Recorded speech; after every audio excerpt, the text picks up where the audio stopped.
safer space. So with that, I would like to invite any questions from the members of the media.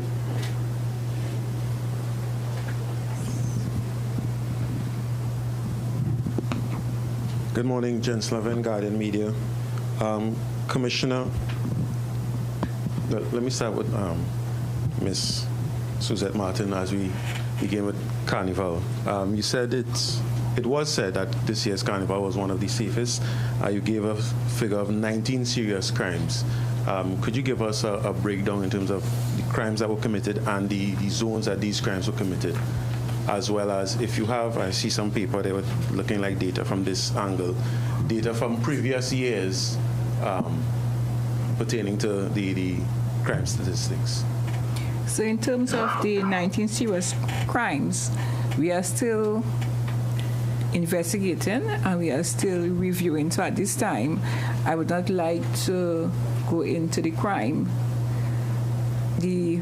reported at this time. However, what I can assure you, it is lower than previous years. And we would, as soon as we consolidate all our information, we would share that statistics with the public.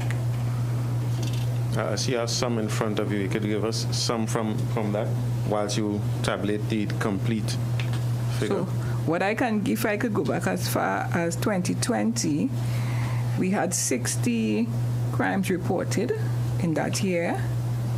2021, we had 74. 2022, we had 79. In 2023, we had 56. 2024, we had 53.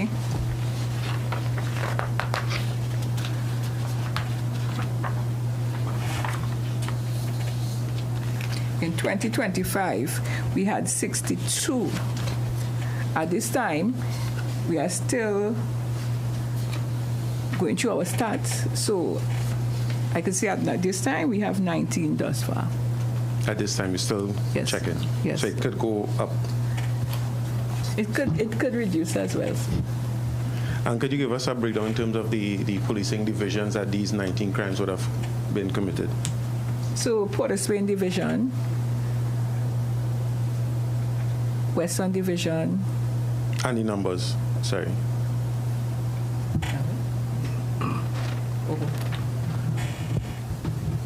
We have some figures here, but these figures are yet to be verified, as the Gold Commander said, right? I will not want to venture into giving you figures now because they have not been finalized, and I do not want to mislead the public, right? So if you bear with us a little bit, we will eventually furnish you guys with the correct data as it pertains. Yes, we have some information here, but some of it is unverified, and I will not. The figures quoted prior are the figures that would have been verified, but these are figures still to be verified, and we do not want a chance misleading the public by revealing these figures to you, sir. Bear with me. Fair enough. And how soon will we be able to get these verified figures? By at least the end of the day, I suspect. Now, again, just to clarify, these figures that you gave from 2020 to 2025, these are serious crimes, not just overall crimes. Serious crimes. Now, these figures that we have here, and I know this 19 is not the complete figure. It could go up or could go down depending on the verification. It's a major reduction from, the closest is 2023 with 56. Right? What could you say contributed to that major reduction? Again, I'd be tempted to say that it's fantastic police work, which I undoubtedly believe that it is.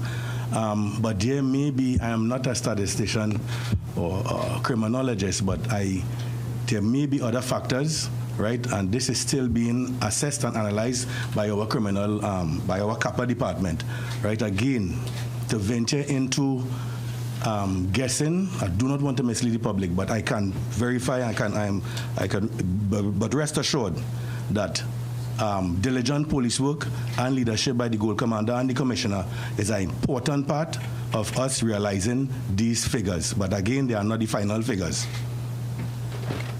And if I could ask for one further favor, when you've given us the complete figures, Could we get beyond 2025, probably about 5 more, 10 more years would be greatly appreciated. If you go beyond 2020, probably 2010, a little further. No problem. We will be able to. It's not a problem for us to furnish you guys with that. All right, but not at this time. But you. Commissioner, good day. How are you? Fine, thank you. During the carnival period, we saw yourself with body cam on, patrolling and visiting various areas, but I can't recall seeing other officers, other frontline officers, wearing body cameras. It may have happened, I just can't recall seeing it.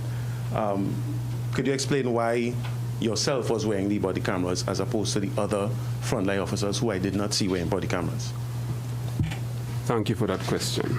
Firstly, you are right to say that you didn't see them wearing it because they were wearing them. We have just 180 body cameras available for service in the TTPS, and they have been distributed throughout the entire Trinidad and Tobago island nation. I have always been an advocate for the wearing of body cameras. Even before my current position, I have utilized body cameras in many ingenious ways. I have actually utilized body cameras to do suspect interviews. And one of the more well-known interviews I did was before Senior Counsel Pamela Elder, and she would have welcomed the use of the body camera during that interview. So it's nothing that to say that I have been averse to. What actually you saw was the Commissioner of Police showing the entire TTPS that nothing is wrong with wearing the body cameras.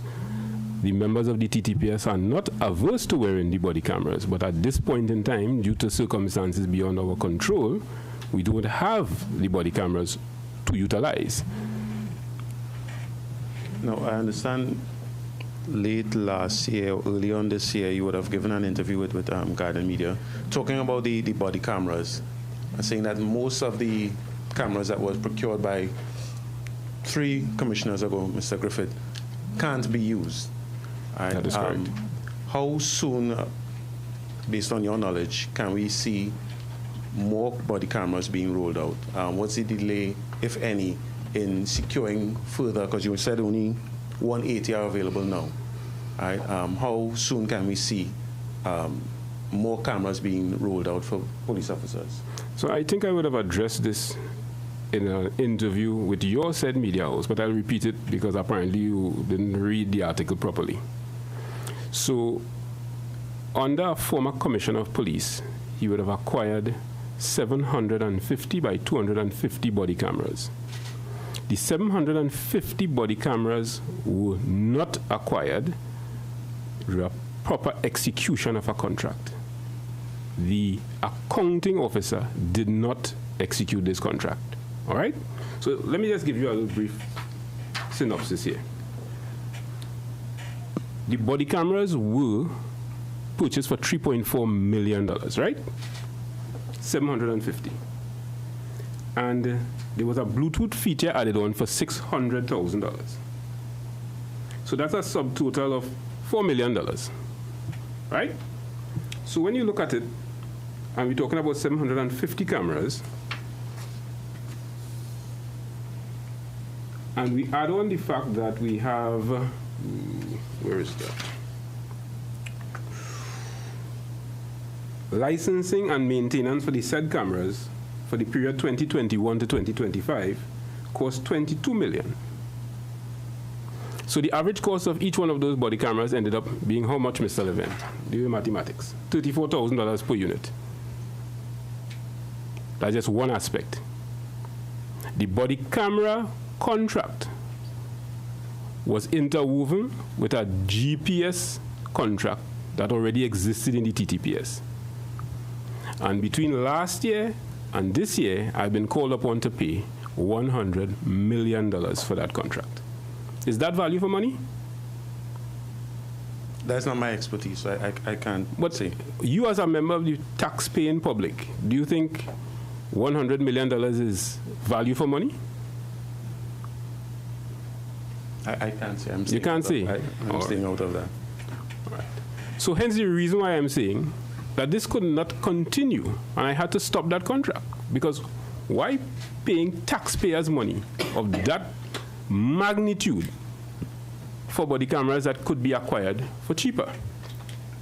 Thus, one of my predecessors, Ms. Ola Christopher, decided she was going to purchase 3,500 body cameras.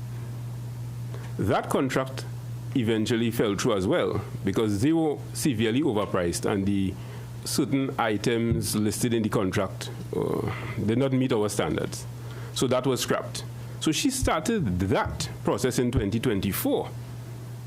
And I came into 2025. So that's almost a year and a half after to treat with that contract. So you see the timeline for procurement in the public service. So at this time, we are again looking at the procurement of body cameras. And we have begun to get samples where persons would tell us, well, listen, this is something that could work for you. But what we are looking for is something that we can administrate ourselves. Because it makes no sense I pay $3.4 million for 750 cameras, and then over the next how much years I pay a couple $1 million for the licensing. And for the listening public who doesn't understand what licensing is, it's like having a cable TV box in your house. When the license, you don't pay your monthly subscription fee. When you go home and you put on your TV, what you'll see? Blank screen. Exactly. So when we stopped the contract, the licensing stopped. So we now have what? 1,000. So at this time, one of the things I'm looking at is to see methods and means of reappropriating those devices through another licensing type arrangement, which we can administrate. I hope that answers your question. It does. And just for clarity, all the body cameras were deployed during the Carnival period. Well, the 180 that are available. Based on my information. Now, does the TTPS has the expertise to treat with the back end, and I'm using that word, back end of the body camera usage in terms of downloading the footage and extracting? Yes, we do so. So there was no need for this additional $96 million contract, is what you're saying? Well, I wasn't sitting here at the time, so you need to ask that where it's supposed to go. But now that you're in the seat and you have the information. With me, I would not sign a contract to burden the taxpayers with that hefty fee, knowing that I have the expertise in-house. And based on the information that you just divulged, is there a need for a police investigation into that contract, into the awarding of that contract? What I can tell you is that following the initial article that appeared on The Guardian, the Minister of Homeland Security contacted me and instructed me to supply him with a report, which is being done at this point in time. And how soon before that report is completed and handed over to the I wouldn't be able to tell you that at this point in time. Did he give a timeline as to No, how he did soon? not give me a timeline, but it will be soon. Okay. Now, sticking with you, Commissioner, just for a little bit, if you would indulge me. I did not notice, whilst you were patrolling during Carnival, the Punisher badge on your clothing. Is it that you Mr. Levin, let me stop you before you go down a pathway of no return. We are dealing here with journalism this morning, not sensationalism, right? Nice. So let us stick to Carnival and all the niceties that came with it, the reduction in the serious crime and all of that I told Carnival, not sensationalism. I'll be getting more information at the end of the end of the day. That has nothing to do with policing.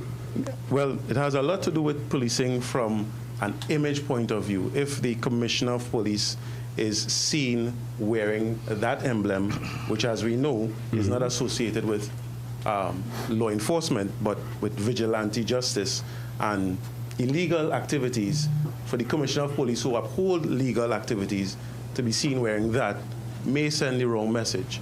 And you would want the public to be comfortable in the Commissioner of Police. So again, I didn't see you with the badge on during Carnival. Is it that you have done away with it? You won't be wearing it anymore? So again, that is your opinion. and you have expressed your opinion, and I take your opinion. Let's move on. All right. So next will we question. wear any badge going forward? Next question, please.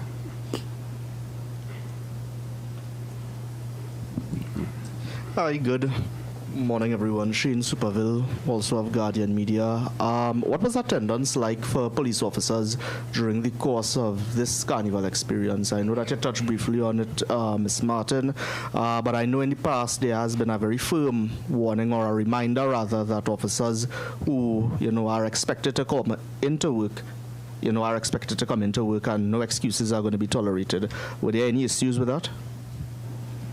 So officers did report for duty.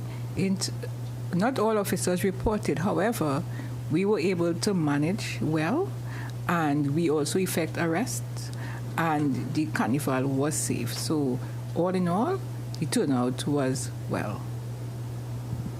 And in terms of that, were there any instances that require any sort of internal disciplinary attention or the attention of senior officers? So we are now doing our post-mortem after Carnival 2026. So we should be able to answer that, not today, but in the near future. One of the serious incidents that we saw took place on the road, particularly on Carnival Monday, was the stabbing death of Jane Ruff, a 19-year-old from Lavantil. Perchance, was anyone arrested, or has anyone been arrested in relation to that particular incident, as far as you know? That investigation is actively ongoing, but I have the ACP in charge of Northwest, Mr. Henry, who I think will be able to give you a clearer perspective. Right, Shane, thanks for that question, and I know it was coming. What happened is that no, there has not been any arrest for that particular murder. But however, we are following some leads, and we hope to make an arrest, right, in the not too distant future. And I say hope, I am not saying it is imminent that one would be made, but we are following some leads. So we are hoping that an arrest would be made. ACP Henry, while the attention is on you for now, I wanted to ask you a question outside and apart from Carnival. Yesterday, we would have seen a situation just before 11 a.m. where East Port of Spain resident Mr. Dwayne Simon was shot and killed outside the Mango Rose housing complex. Several residents in the area have raised the concern that they are anxious or nervous that this could spark the beginning of retaliatory gang warfare in the area, particularly given the fact that we saw the murder of another individual, alias Dada 6, earlier this month. Just wanted to know from the ECP Northwest perspective, is this also a concern? Also bearing in mind that earlier this year, one of the first murders for the year was Mr. Richard Taylor, a businessman who was shot and killed outside his business place in Prince and Duncan streets. So we have all of these activities taking place within the same general radius, within the same general area. Notwithstanding those two murders you spoke about, Port of Spain has been very successful in the recent past and even before in reducing the amount of murders that actually took place in Port of Spain. This one, however, I understand the concern of the residents, but we, and I as ACP Northwest, have been in constant contact with the Senior Superintendent, Port of Spain Division, and our operational and intelligence units based in Port of Spain, right? And we are working on leads, and we are aware, right, and that there could be retaliatory action, right? But we are prepared to deal with it because we have, one, heightened our presence and operations in that particular area with that very thing in mind, retaliation, right? So I suspect we will be successful, right, in ensuring that there is minimal violent retaliation to that particular incident. Commissioner Guevara, sort of staying on the same topic, there's also the concern that now that the SOE is over and that several of the persons of interest who have been detained on preventative detention orders, now that some of them are free, that they're going to get back up to old habits in their old neighborhoods and, as some might say, make up for lost times. It has been put out there that during this time of heightened operations, the SOE, of course, intelligence has been gathered, so there's at least an understanding or a framework of who to look at and when to look at them. Notwithstanding that, we're also seeing, the bloodshed that unfolded yesterday. Is there anything you'd like to say in relation to that? Interestingly, you seem to be well accurate with the statistics and even the names of some of the deceased. So I applaud the media for paying attention to that situation. The crime situation coming out of the SOE is one that the TTPS is paying very close attention to. And as you rightfully said, we are utilizing the intelligence that we gathered during that SOE period to guide and lead our investigations in going forward. I don't want to speak too much on the strategies that we'll be utilizing, but just know that we are prepared to respond to any upsurge in gang violence or any hotspot area violence that occurs. One thing coming out of yesterday's murder that we would have also noticed is that several of the spent shells that were recovered at the scene were of the 5.56 caliber, notwithstanding the ongoing gun retrieval exercise that the operational units continue to conduct. We see that, these high caliber weapons, these assault rifles, are still a very big problem. Is this also a big concern for you, or was your take on it? Indeed, the presence of any illegal weapon on the street is a concern for the TTPS, especially the higher caliber 5.56 and 7.62, as they could do irreparable damage. We recovered over 600 and something weapons last year from the streets, and 500 of them we end up charging persons for being in possession of them. We want to continue to appeal to the members of the public. When you see persons with these illegal weapons, to kindly report it to the police. There are various avenues, 999, 555, Crime Stoppers. We are willing to work with you all to keep the streets safe. So partnership with the public is what we are gearing towards. All right? And in relation to that same point you raised there, the prevalence or the proliferation of these high caliber rounds, concerns have also been raised over the availability of adequate body armor, which is plated body armor for members of the operational units, the GEB, the IATF, the NOTF, etc. Some officers in the past have complained that there's unavailable amounts of these. Some have complained that they actually have to pay for their own body armor out of pocket and have to pay the duties and so on to clear it. I remember during your predecessor, he attempted to bring in a quantity, but I don't know what the update of those bulletproof vests are. Can you provide an update on that? Yes, those, that was 3,500 bulletproof vests that came in last year, and they were deployed throughout. I must say that we had an officer who sadly was shot during an incident in the North Central Division, and that vest saved his life because when examining the vest, one of the bullets had struck the vest. We also have a procurement for further vests on at this point in time. So we are treating with that. Financial resources are scarcity throughout the public service, and we must be able to treat with things that we prioritize. And officer safety is one of those things that we are prioritizing. And my last question now, any update on the Kaya Silly and Joshua Samaru investigation that took place in Valsane there? Have any of the officers, as far as you know, that is an ongoing investigation that we would not wish to comment on. The only thing that I can share with you is that the investigators would have had an initial meeting with the Director of Public Prosecutions. Okay, at this time I'd like to inform the media that the Commissioner has another engagement, so we would take our final question, please.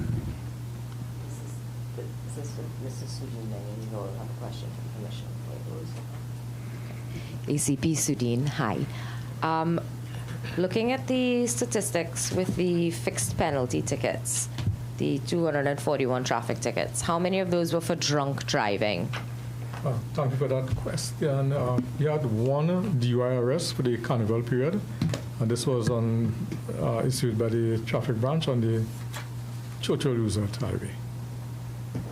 If you look back at past years, I'm not sure if you have those statistics, was there, well, with one drunk driving arrest, is this a huge drop in terms for carnival time, for the season? Unfortunately, I don't have the statistics for the previous years, but we had a lot of public sensitization on the effects of impaired driving, which probably the public heeded too, fortunately. Were breathalyzers utilized by the officers? Of course, yes. Yes. Yes, and on some events, we had officers doing free breathalyzer testing. And we have super zones as well, so that also assisted. And do you also think that the increased fixed penalty prices had an effect then on people maybe taking, you know, a little more time at the sober zone? I would say they celebrated responsibly, and we really appreciate that. Okay, so at this point in time, let me just say thank you for your attendance. Thank you to the head table. And I want to thank all our stakeholders throughout the Ministry of National Security.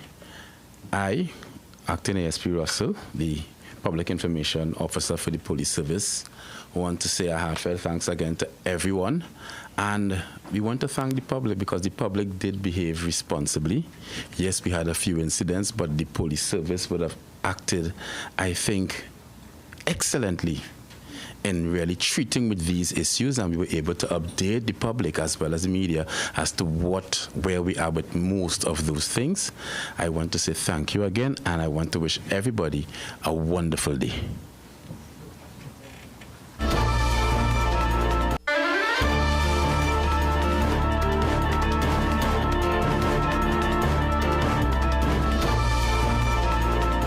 Fires are unpredictable and can escalate